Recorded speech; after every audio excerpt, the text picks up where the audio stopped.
Hello everyone, I'm Ron Berger, and this is the Astrology News Report.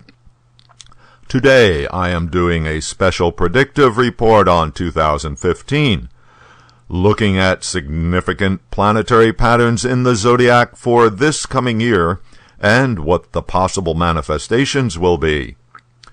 Like all years, 2015 will have its own unique qualities.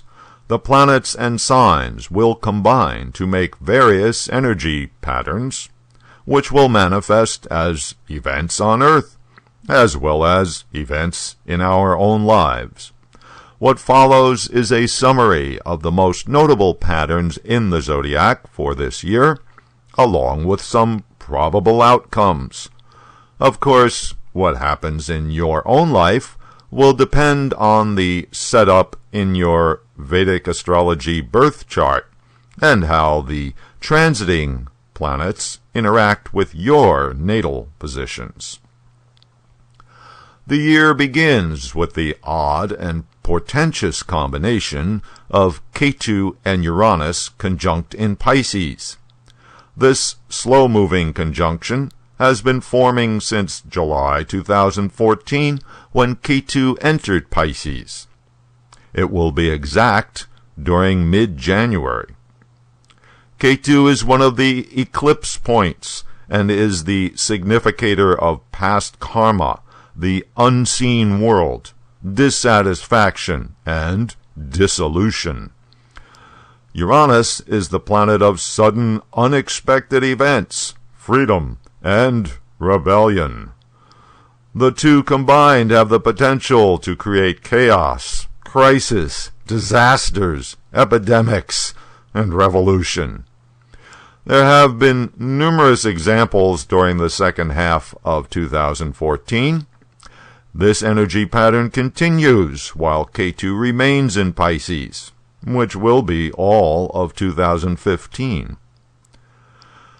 The Uranus-Ketu combination gets an additional boost when Mars transits through Pisces from February 12th until March 23rd. All three, Mars, Uranus, and Ketu, are fast-acting, fiery, disruptive significators. All three are classed as natural malefics, capable of doing harm. Venus comes into this party during the last 2 weeks of February through the beginning of March. Venus significations like harmony, agreement, guidance, finance will suffer as a result. And then, topping it all off, there will be a total eclipse of the Sun on March 20th at 5 degrees Pisces, while Mars, along with Uranus and Ketu, are still together in this sign.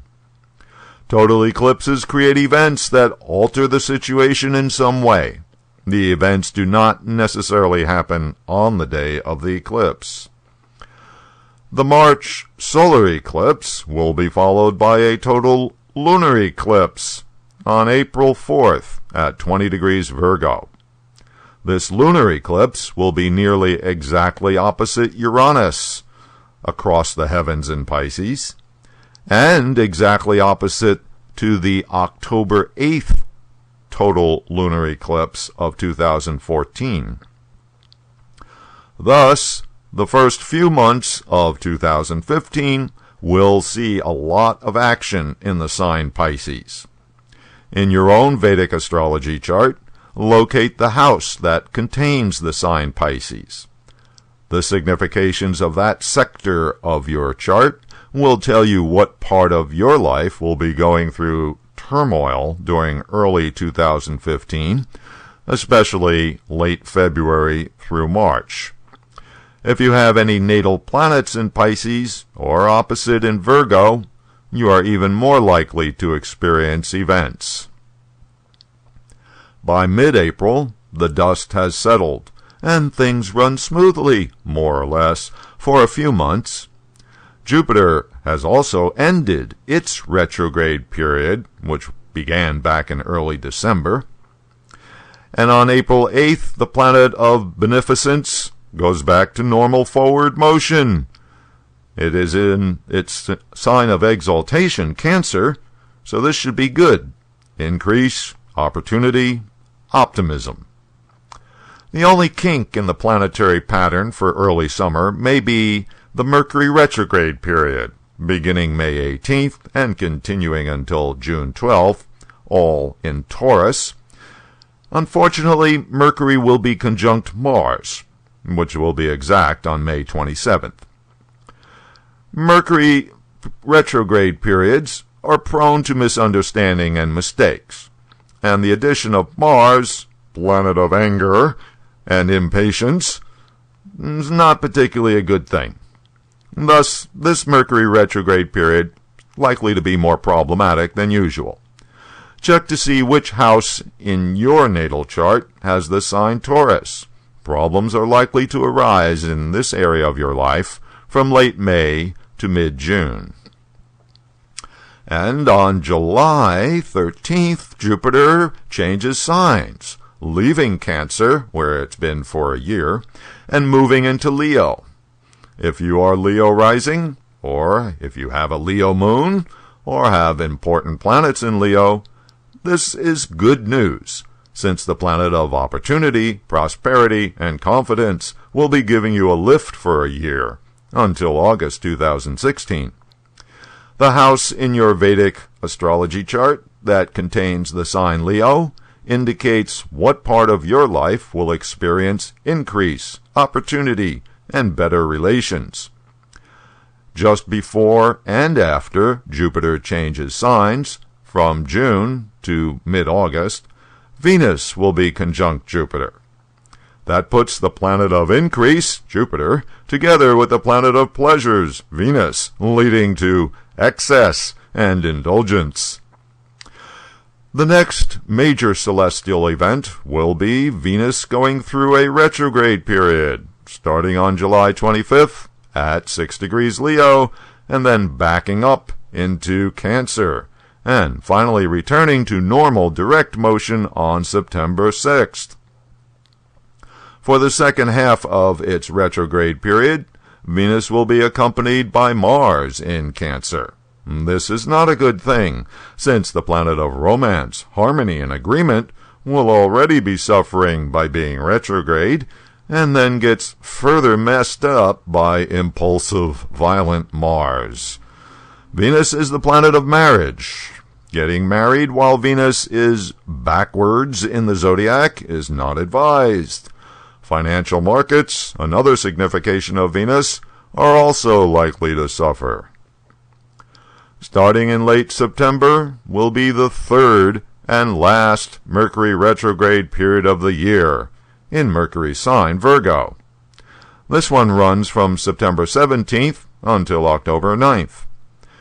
Retrograde Mercury in Virgo is usually not such a bad thing, but this time it's accompanied by Rahu. One of Rahu's significations, being an eclipse point, is confusion, which will serve to increase the potential for this Mercury retrograde period to cause misunderstandings. Another total lunar eclipse comes at the end of September. This one is at 10 degrees Pisces. Once again, the sign of the fishes is getting hit with an eclipse. As always, eclipses signal the potential for forthcoming changes and sometimes major events, especially when conjunct a planet in your natal chart, or exactly opposite. The last notable celestial pattern for 2015 will be another conjunction of Venus and Mars.